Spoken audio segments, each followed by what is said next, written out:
Welcome to another episode of Comedy Wham Presents with me, your host, Valerie, and sometime co-host, Miss Purrington. But she's at home. We're on location today. ComedyWham.com is your place to go for features about all Austin comedy. We bring you articles and podcasts featuring the best in Austin comedy in all its shapes and formats. Started in 2016, the podcast project brings you funny people and their stories. As a fan, I like to delve into a comic's background and motivations, and will usually take a detour along the way. Consider the interview a way for you to get to know the folks that make the Austin comedy scene one of the best in the country. Today I sit down with somebody who recently traded in her weekly megaphone show gig to join the amazing Faced Shakespeare. More on that in a moment. What makes her unique is that our guest sets herself apart in a different way than what we're used to for comedy performers. She's usually joined on stage with, wait for it, a ukulele. And if you're lucky enough to watch her perform with it, it usually means you're lucky enough to hear her beautiful singing voice. She released a new single called Settle For You in late 2017, and at the time of recording, she was gearing up for her album release show at Stubbs Indoors. I'm so pleased to sit down to find out more about how she makes room in her life for both music and comedy. And now Comedy Wham presents our guest, Arielle Laguette. Hi. Hi, welcome. Thank you for having me. What a nice intro. You're welcome. And big shout out for your recommendation of Cosmic Beer Garden. Major plug. If I have to do another remote interview, this is where I'm going. I'm so glad. I'm almost like I don't want anybody to find out about it. Okay, never mind. Scratch that. Yeah. Just put a beep over it. But no, it really is such a great new spot in Austin. We need more like outdoor mixed use spaces. There's like food trucks. There's a cute little pond. Yeah. There's a chicken coop. Yeah, blankets. I mean, they've thought of everything. Yeah. It's great. Well, I'm glad you like it. Yeah. Well, Arielle, I like to kick these off with a question. One word to describe your past. Ooh, what a question.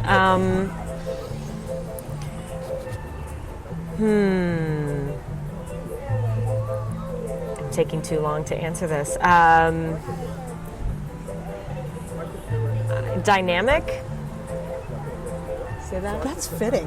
Yeah? Yeah. Okay, cool. Yeah. I'm like thinking about like where I grew up, how I moved to Orlando, Florida for no reason, that I started doing music in college, that I really love theater. So yeah, whatever that could all be, I guess, dynamic. Yeah, fantastic. Well, I've watched you for the last probably 5 years, I think, on various stages, and it is a kind of a notable thing about you that you perform on stage with your ukulele. The times I have seen you, but that's not all there is to you, because there's, the improv show with the megaphone show, and then doing the music as a standalone element. I like to find out what notable memory you have of comedy growing up.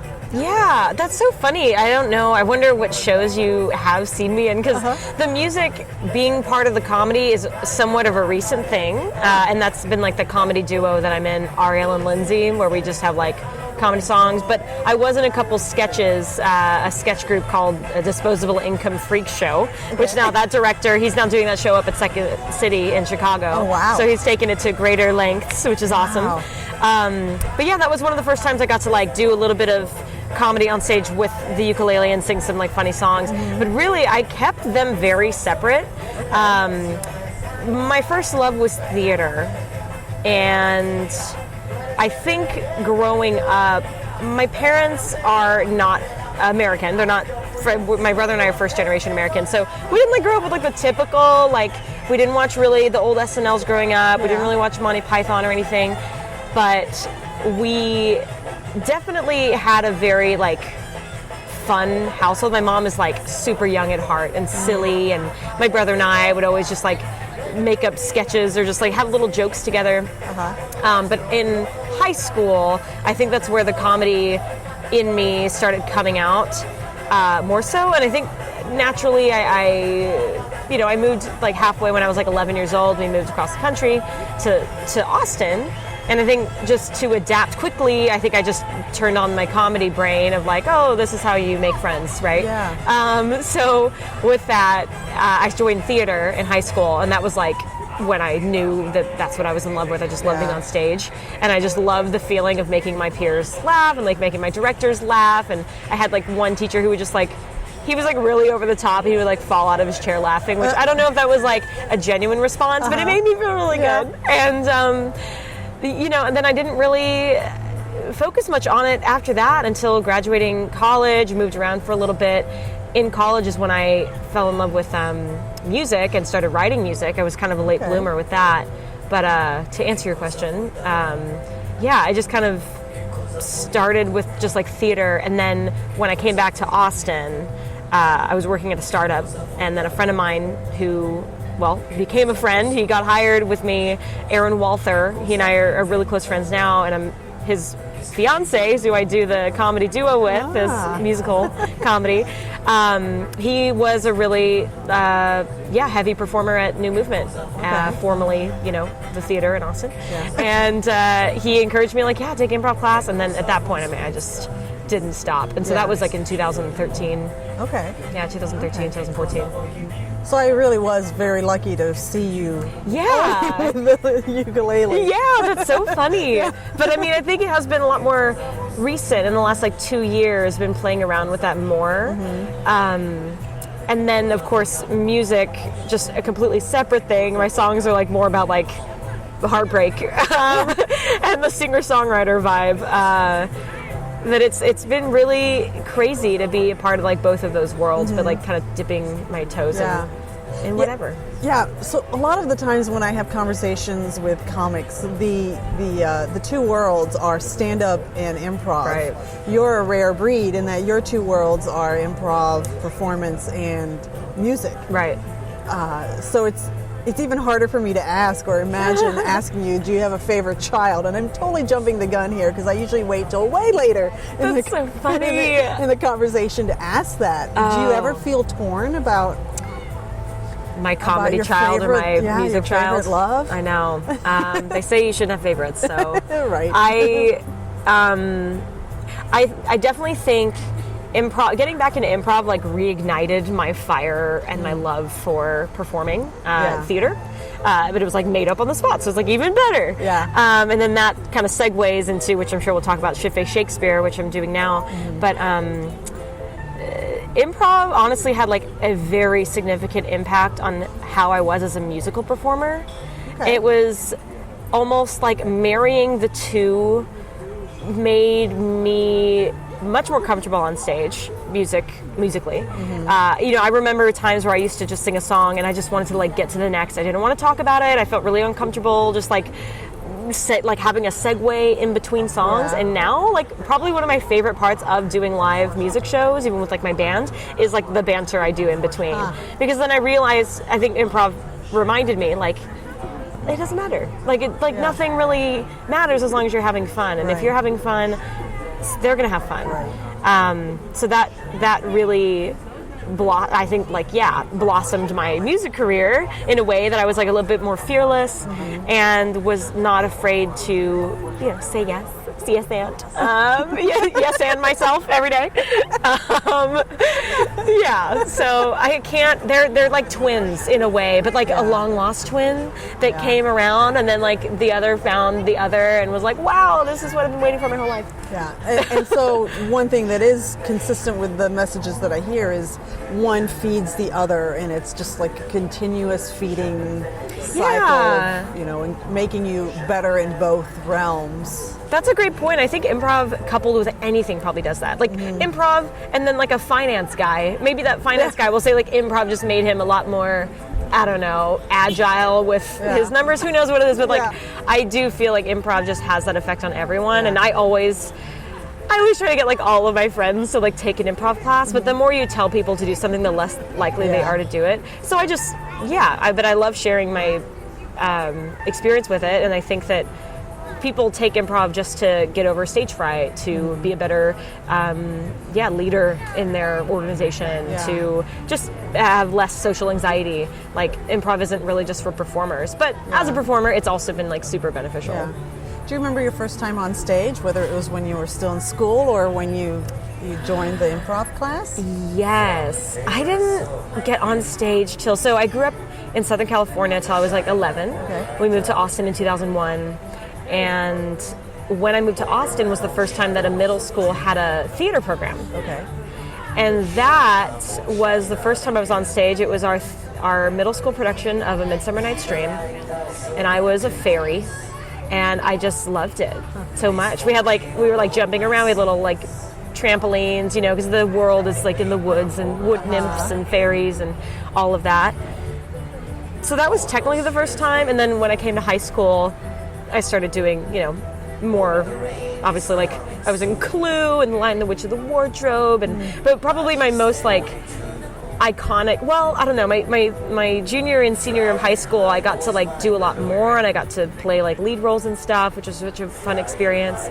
But Rizzo and Grease, probably still to this day. I'm really, one of my best friends played Danny Zuko, and to this day his mom, anytime we're like together, she's like, so you guys gonna do a number? When are you gonna bring back Grease again?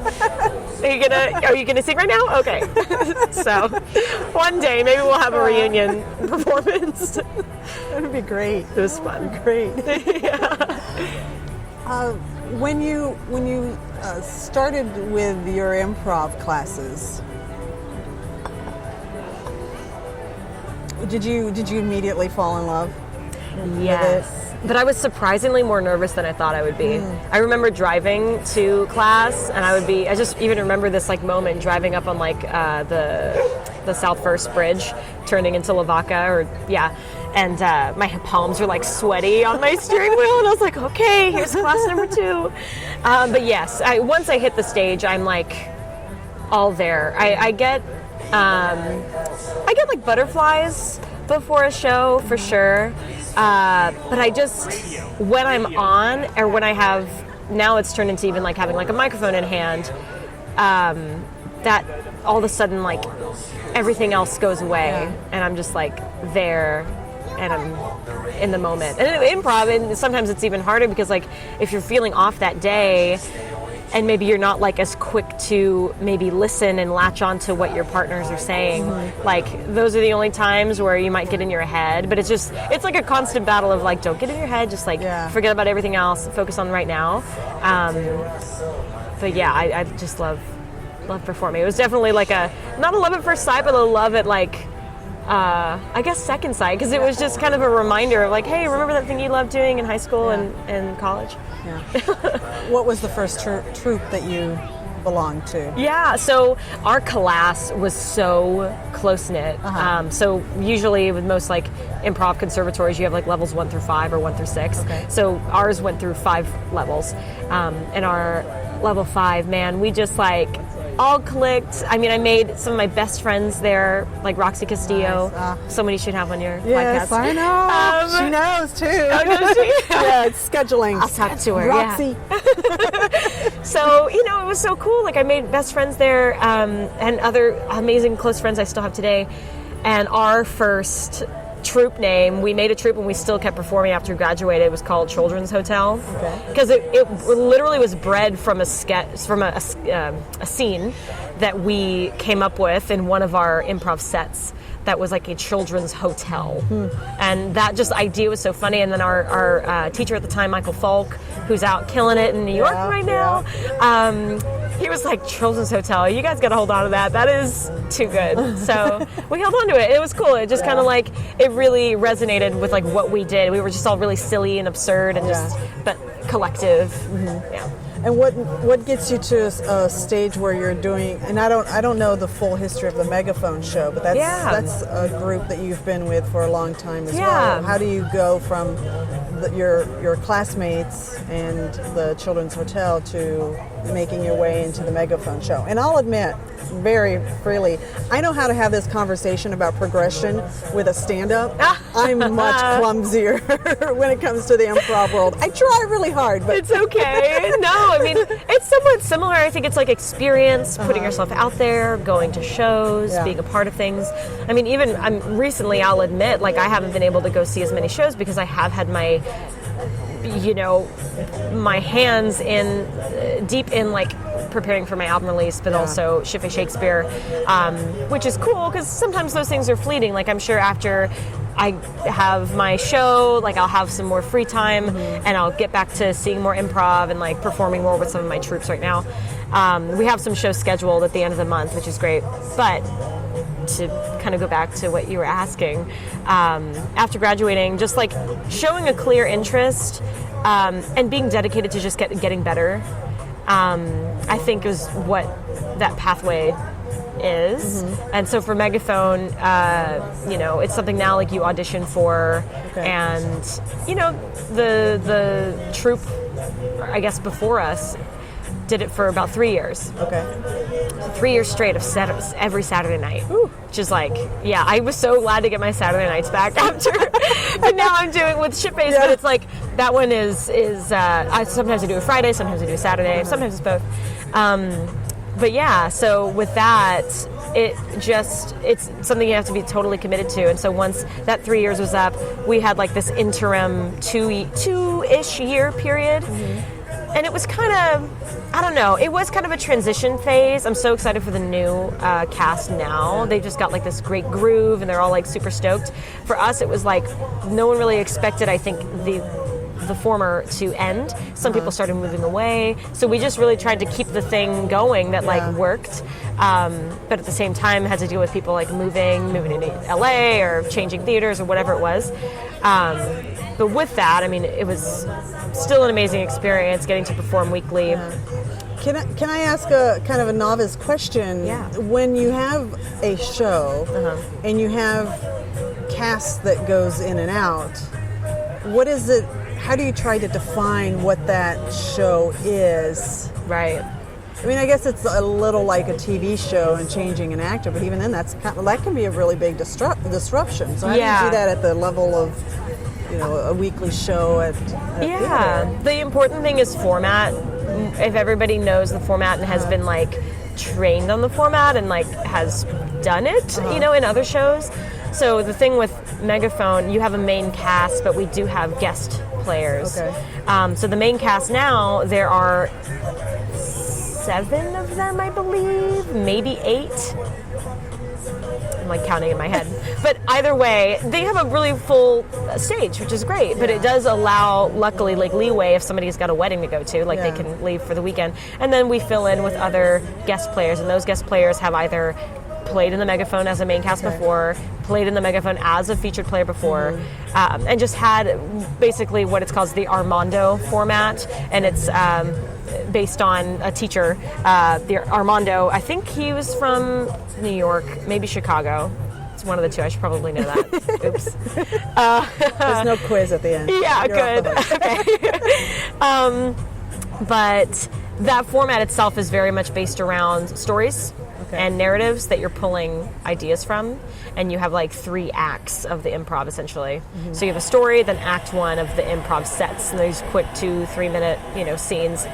Then story number 2, another act. Story number 3, that third act is like a kitchen sink of pulling what was a great character from the first act that you want to bring back into that world of that third story. So, it is something that you don't just throw somebody who just does improv without any knowledge of what the Armando is into a show like that. So that would very much be the case for some shows around town, like Movie Riot at Cold Town. Stool Pigeon at Cold Town is similar in that way. Penalty Box, the new movement, is just kind of like a gamey show. But these are all like, I guess, weekly or monthly shows that have a format that they're based on, and that's how you can decide who plays in and who can like slip in and sub into roles. You mentioned that in college is when you started really getting into music. At what point did you start thinking, I'd like to incorporate elements of my stage performance? I'll admit, I've not seen you perform improv. So do you bring that element of your musicality into the improv? Because I'm imagining this scenario where you're in college and you're starting to get this great interest in music, but then you start doing later the improv classes. At what point do you think, maybe I should somehow link the two? Yeah. Well, that's the weird thing. I didn't really start improv till after college. And then in college, I started learning guitar and ukulele in my sophomore year. And then I started writing music shortly after. And that all became because I was an RA at one of the dorms at UNT that was like heavily a music dorm. Oh, that's a big music school too. Yeah, okay. So amazing. And now it's so funny because one of my first residents, I remember even when she like moved in and we just kind of like clicked, and I was only a year older. I was just like a young RA. She's moving in and stuff. She's a jazz studies major, vocal. She's got a beautiful voice. 8 years later, fast forward, she is my roommate currently. Oh my God. And then her now boyfriend also went to UNT. We knew each other like at an arm's length. Like I saw him in the dorms, but now that's her boyfriend and also is the guitarist on my albums and plays with me in my shows and actually produced my recent EP. So Jordan Birchall and Michaela Kahn, and they have their own like alt folk like indie duo. They're in a band, like a duo that's really beautiful. But to answer your question, yeah, in college I didn't really, and when I started playing music, I didn't think anything about bringing my performance aspect to it. And if anything, like I was saying, like until I took improv, did I really feel comfortable completely with my musical performances. Because I think there was still this like, maybe there's this self-doubt in the back of my head when I would play music and then I really wouldn't know what to say after my song finished and after the applause was done to just like move on, just to be like, okay, here's this song. Like, it was just like so uncomfortable. And maybe I'm making it out to be even worse than it was, but I really do remember it not being super like at ease. And now there wasn't really a moment that it was like, oh, I'm going to start being more comfortable on stage. I think it was just because I was performing more and doing improv and having a laissez-faire attitude, I started kind of getting back to me in any aspect of performance. So when it came to music, it was like, hey, remember, like, you're fine. Just get out of your head. Stop. No self-doubt. Like, you're doing this for a reason. You got booked on the show for a reason. You've got people buying your CDs for a reason. Like, go ahead and do it. And previously, I feel like anything that I would get in terms of praise or like people supporting my music was just like, oh, they're just being nice. Like, they're just being polite. Which is just such a terrible way to think, but I don't know what it was. Just a artist's mind, maybe.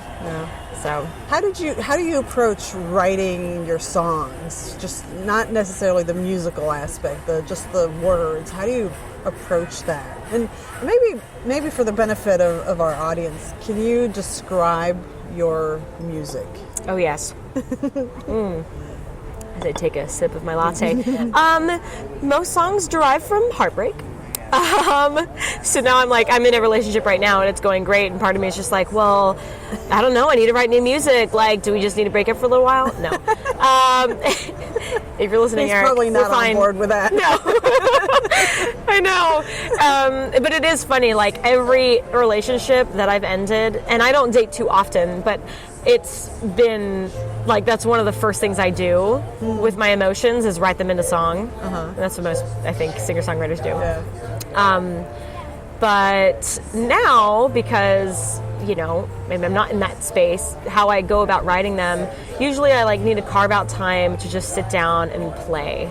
And then from what I play, I just start playing a chord progression that I just find nice or interesting or pretty or whatever. And then from there, I can hear whatever melody I want to go on top of that, and then I'll just add random words, and then it's like, oh, well, I guess almost like an improv scene. It's like I just start with something and then I'm just going to go off of that idea. So I don't know, right after the election 2016 that we all will never forget. We're just and we're all living in nightmare. It's funny, that night I was at Cold Town Theater in a room full of comedians. We had cake, we had champagne. It was literally the most depressing place to be. And it was funny because when all of us realized no, this is it, y'all. It's no coming back from this, I just remember being in a circle of 5 people and everyone just looking at each other like What blankly. the hell happened? Yeah, just like we were all numb and like void of emotion. Yeah. And then I just remember like crying, like driving home. And then talking about it at work the next day. And I was just like talking and just thinking and whatever. Then that weekend, I just sat down and I just like immediately started coming out with words. And the way that starts, it's like I used to never wake up in the night, but these days feel so far from anything I know. And really, I mean, that was just like based on my current emotion. So it's like things like that can come out really organically. But when there's like other songs, I can't even call on right now. Those take just a bit more of like, I guess, an improv feel to it. It's like I just commit to like, oh, okay, well, this is what that song's going to be about, rather than basing it on my emotions. I feel like that was a very long answer to a very simple question. I'm sorry. So sometimes there's building the layers, and sometimes it's just the idea. Like word vomit, vocal, like, musical vomit. I don't know. And do you, when you're coming up with your words, do you consciously let yourself go in a comedic direction, or do you tell yourself, because obviously there's, with Heartbreak, if that is your common theme, there are funny elements to Heartbreak. Right. Do you tell yourself to pull back on comedic elements? Funny enough, like I don't write comedy. I don't think any of my songs are funny. Like any of my serious songs, I know I have obviously this comedy stuff, but I don't think any of that is funny. And I think that's why mid-show, like I was saying before, my favorite part of like performing music maybe is like the 15% of my stage performance are just the banter in between that then finds the jokes within. So, I often preface, one of my songs is called Easing Your Heart. And it's basically about like letting someone down easy, a breakup essentially, and deciding like, oh wait, this isn't good for you, just wait and see, like it's not good for you either, but I know it's hard right now. That song derived from me watching Disney Pixar's Inside Out, and I mention that probably every time I play that song, and I just ask the audience, like, anybody Disney Pixar fan? Great. Big fan myself, just saw Moana. Check it out. Also, this song, I like came home after seeing that. I just sat at my kitchen table, and so like stuff like that. I do like to talk about like where that song came from, and even if it is a sad reason to what you're saying, I do. I think I find the comedic thread, but not in the song. The song I just kind of like hold sacred to those emotions and don't like downplay them with humor. But then like in between, I totally just like basically invalidate them in some way, but they're obviously still valid. Well, is this the second album that's coming out? Yeah. And, that's so crazy. How did you even get on the path of I'm going to release an album, the first album? Gosh. I have another song that's about like, it's called Simple Really, and it's just about like asking other people for help goes a long way. And being open to going with advice from someone.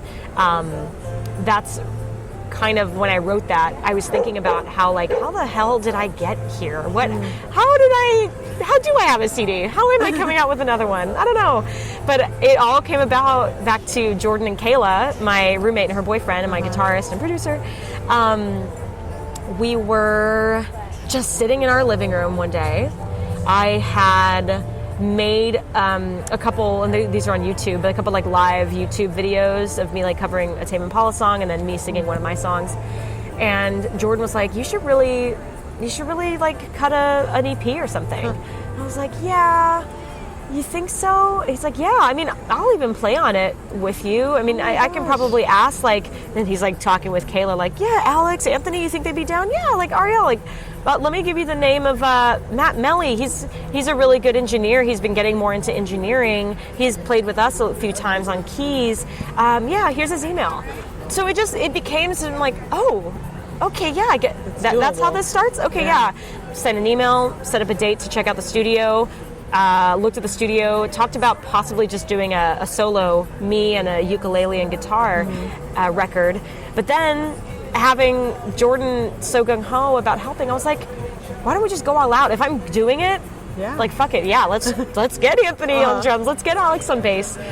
And then it turned into me scheduling out the date at the studio, me figuring out, everyone's schedule to rehearse beforehand, and just kind of, I live out of my planner, like literally. I need to make a transition to Google Calendar, because if I lost my planner, I would lose my life. Just really sad.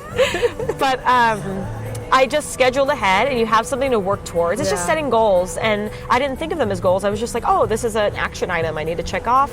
And here we are at the studio. We recorded my first EP in 4 hours and just live tracked it. And so we all played it at the same time. We didn't really do tracking it independently. And I loved that experience. I loved how it turned out. And I knew, if I wanted to do it again, I would want to do that. So fast forward about a year and a half after the election, I guess after the election, at that moment I knew, I was like, we're about to enter into a creative explosion. Yeah. Like, obviously, times are hard right now. This is when art is most important. Yep. And I was talking to a friend who was getting ready to cut her first album, full length. She's an incredible singer-songwriter, just like an angel person, Megan Lacey. You can find her online, Megan Lacey Music. But she was talking about doing her first album, and was just kind of like, I don't know, like, where to start, like, what should I do? I was like, set a date, find your players, schedule rehearsals, and go. Like, do it. And then, like, as I was saying that, I was like, wait. I have these songs I want to record. I mean, especially with just the times. So the new EP, it's called Case of the Times. And it just came from this idea. One of the songs that's the title track. One day when I just couldn't stand listening to the news anymore, and it was just every day it was just a case of the Mondays where I'm hitting snooze on life. And okay, just calm down. I'll catch up with you soon. News. And so, but that just kind of encompassed where I was at. I was like, you know what? There's no time like the present. These are songs I want to get out in the world. I don't think I'm ready to do a full length yet. And who cares? I'm just gonna. Why don't I just put out my songs and at least have those there, and then when I'm ready to compile something into a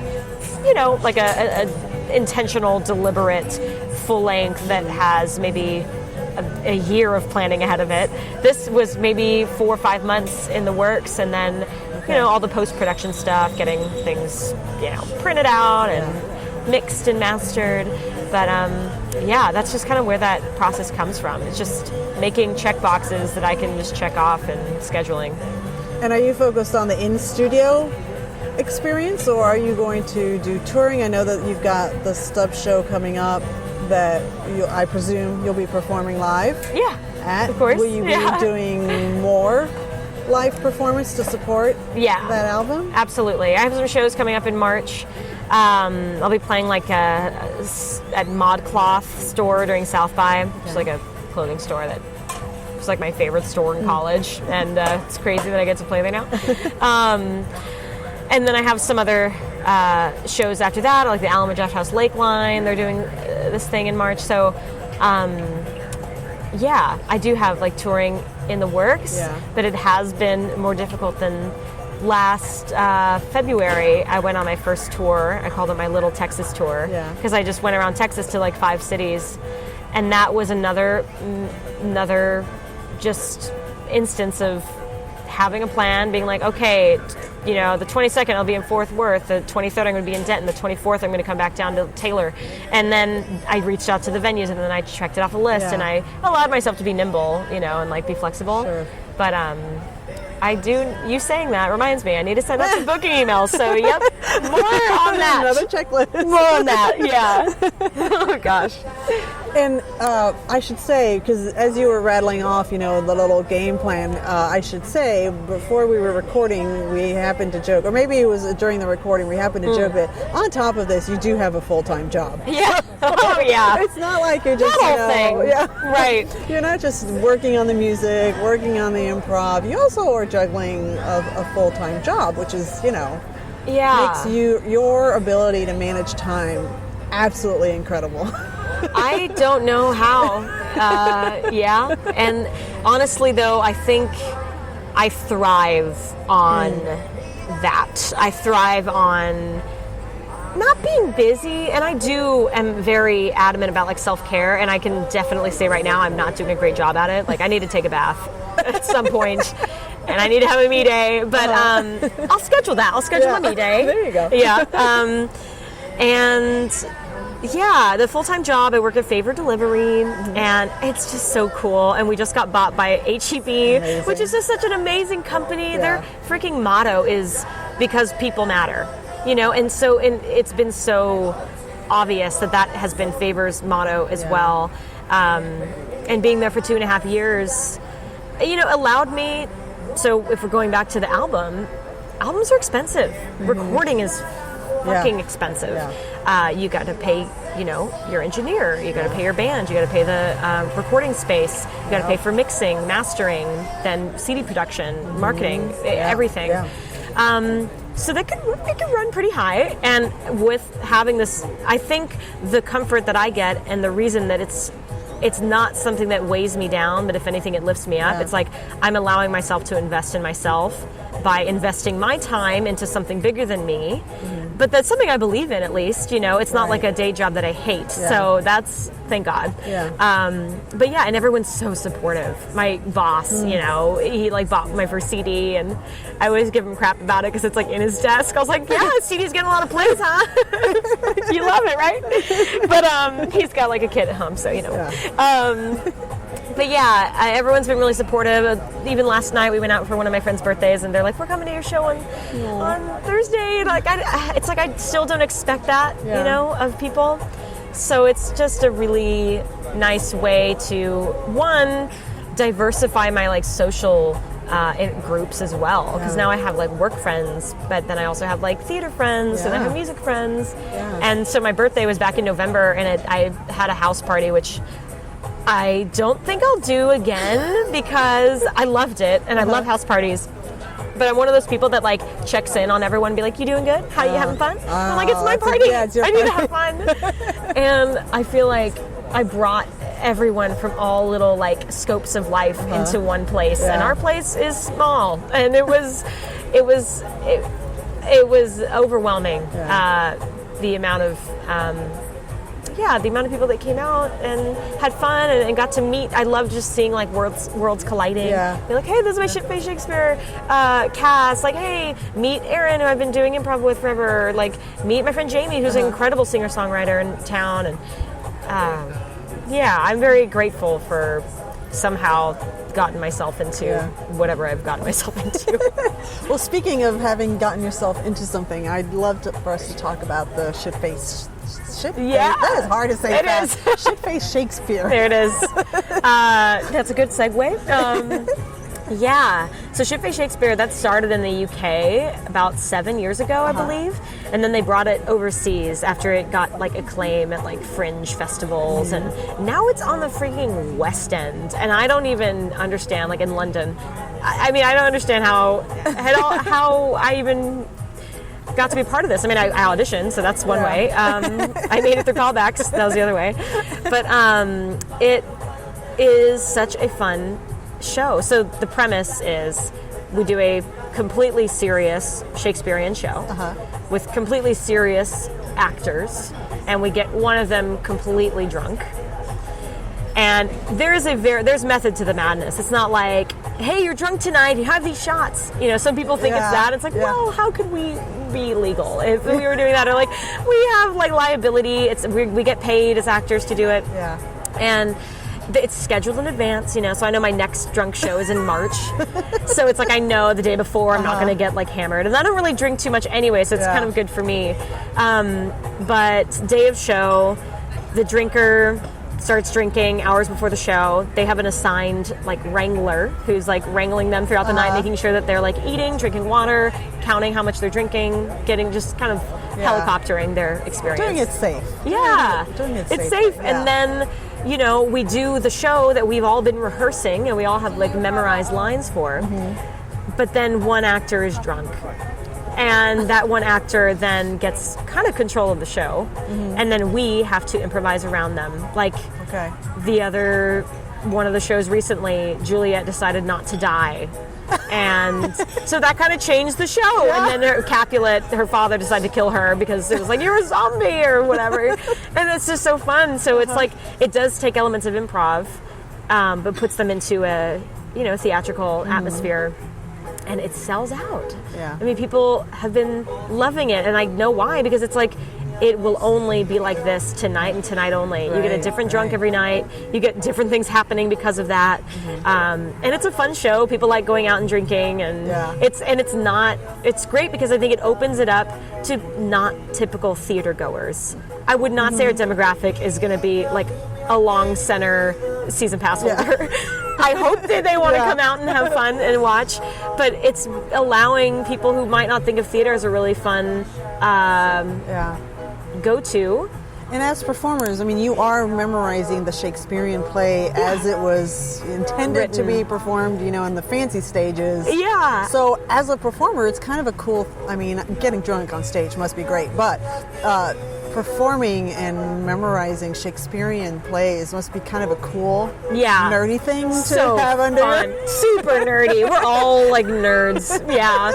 I think like we just had a recent like hang with everybody, and they're like, would you guys be into like some like script reading hangouts maybe? Like, yeah, we were into it. But the thing with what was I going to say? Well, the thing with Faced Shakespeare, like, yeah, it's like an abridged version because it does have to fit into an hour. So yeah, we do cut some lines, and some roles get kind of mixed into one so that, for brevity's sake, for like, people on stage sake. But the thing about it, like, if you think about like the Elizabethan era, like when Shakespeare was around and he had these shows were performed for commoners. Like, it was the way for like just, common people to have entertainment. Yeah. And so you can imagine those shows weren't very like super highbrow and what you would think of like Shakespeare, It was definitely, I think it was probably more similar to how we perform it, because probably one of the actors got drunk before, and or the audience was like cheering along with the show and booing, villains off stage and whatever. So it definitely, it's kind of like an homage back to like probably what it actually was like in Shakespearean times. And I know auditions are very secretive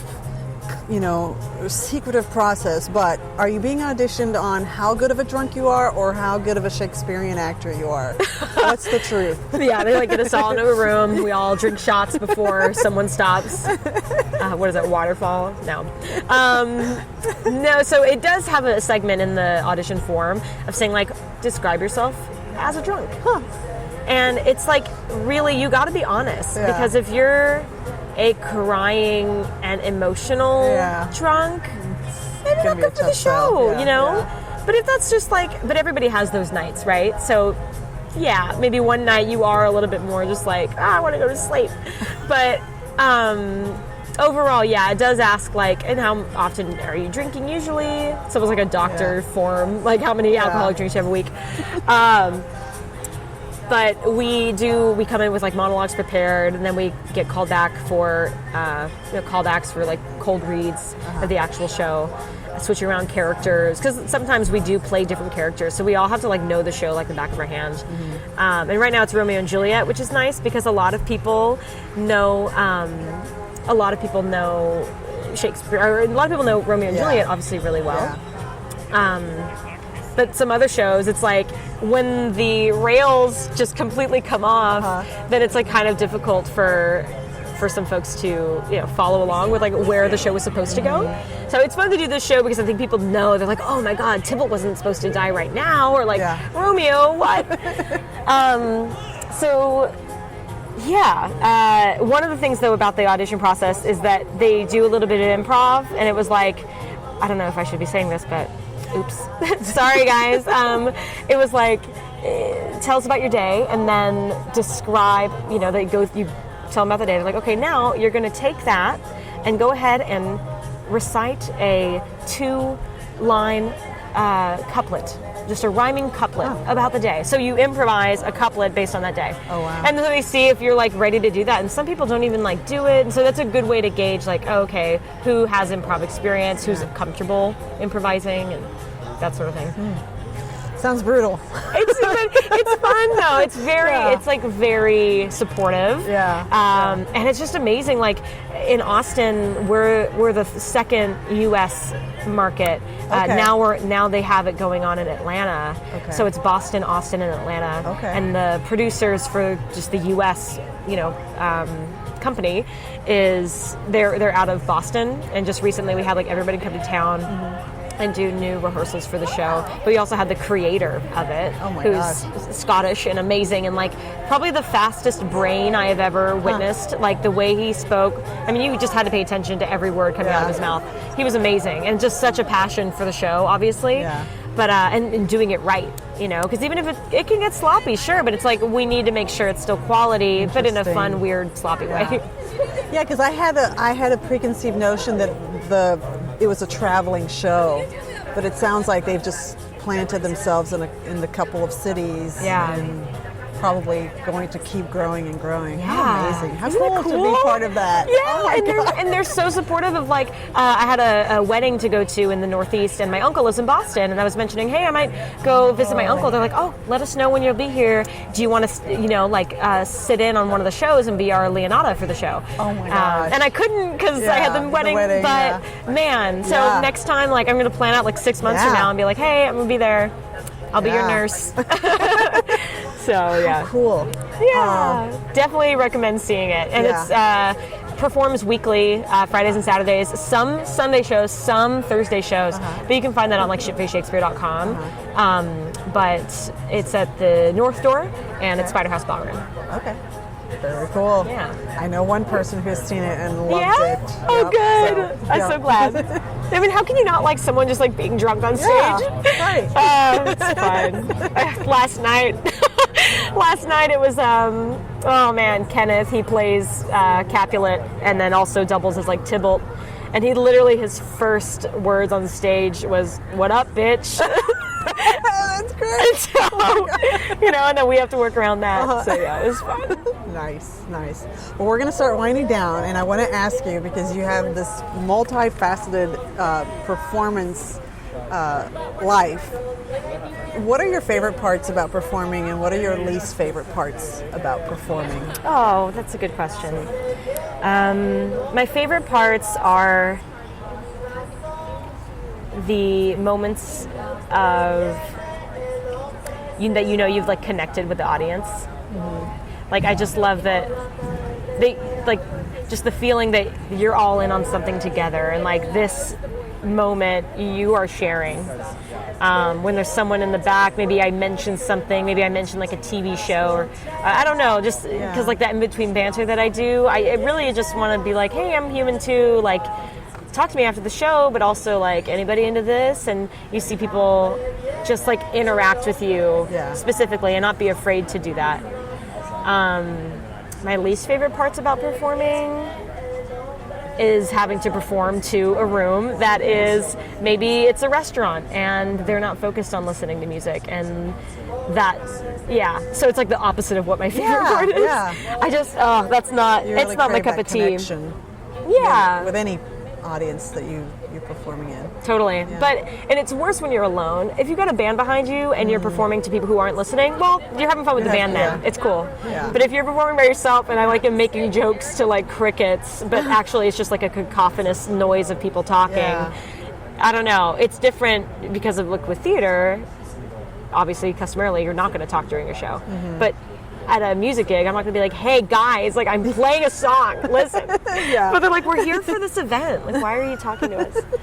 So, and one of the shows that I do, that Mod Cloth, I mentioned that I'll be doing during South by. It's like a store, so people are like going around shopping. But with that one, I don't know, I do still feel the freedom to like talk and stuff, and I'll catch people who are just like rummaging through like dresses, and I'll say something just like weird and off the wall. I'll like look over and just be like, like I'm here, I'm listening, don't worry. Two more questions to round us out. One is, have you had a light bulb moment in your experience where you felt like I've found my happy place as either the musician or the improv? Have you had a moment like that? Yeah, I think it's every time a show ends. Not like every final applause, every thank you so much for coming out, and that response from the audience, I live for that feeling. I mean, most notably, I think about times that I've had release shows, and so oh my god, I'm so excited for Thursday. I feel like my feelings about it.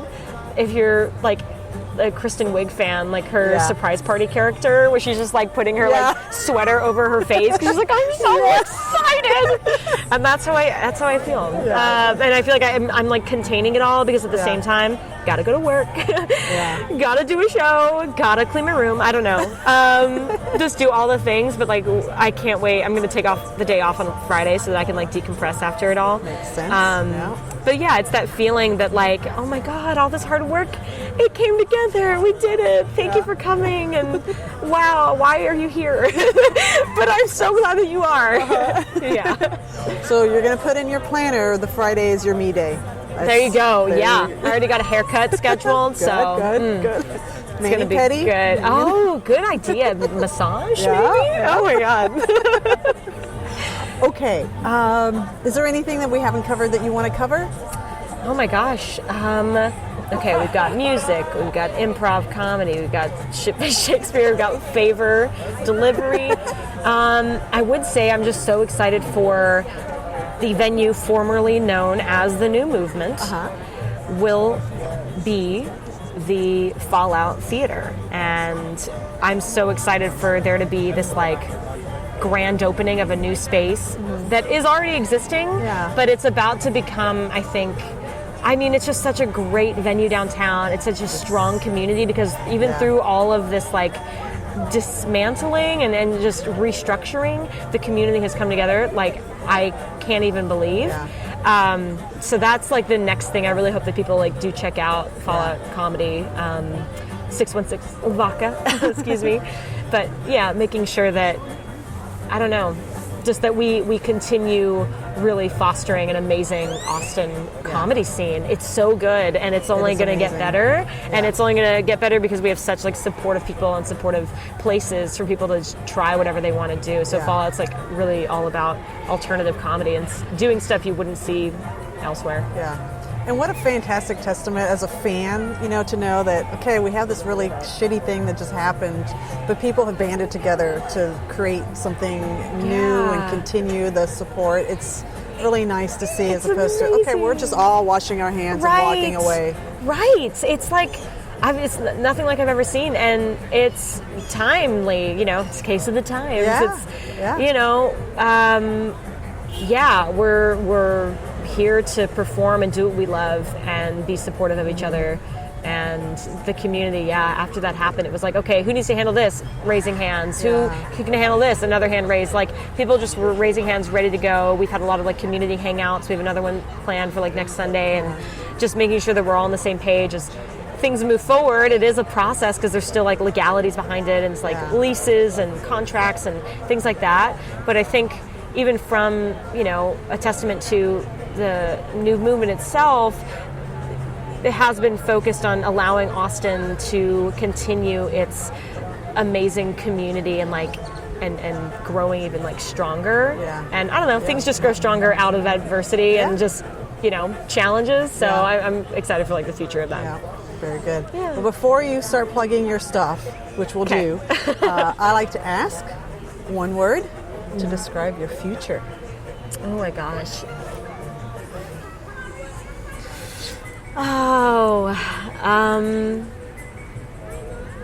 Just electric, I guess. I feel this electricity in the air, and I feel everyone's on the verge of something. The world is electric, and I don't know. There's a lot of energy going on. So for me, it's I need that to continue doing what I'm doing, my own electricity burning. But I don't know. That's these are weird words that I chose, dynamic and electric. But sure, I don't know. I'm gonna stick to them. I'm gonna hold to them. Well, it's very consistent with what I expected, that you would just have this this emanate this positivity and happy attitude. Not that other people I talk to don't, Sure. but it's like it's just been present the entire time. So the thanks. dynamic electric, they make perfect sense. Well, cool. If let me know when I need to tone things down. Never. Don't. Okay. No. You do you. I can't imagine otherwise. Yeah, it's funny. I grew up. My dad was always like, he had this like phrase that he made up himself. He's like, you have to remember your EPA, your enthusiastic, positive attitude.